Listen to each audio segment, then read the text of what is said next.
Hey everybody, today we're going to learn how to disable the power button from automatically launching Siri on your iPhone.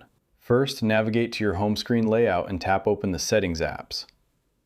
Scroll down the main configurations panel and click directly on Siri or Apple Intelligence in Siri if you want a newer device.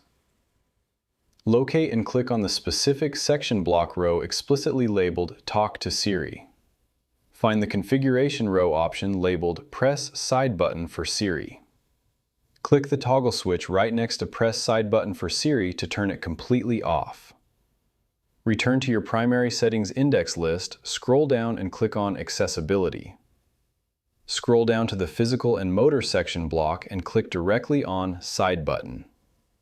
Locate the specific subsection category explicitly labeled Press and Hold to Speak.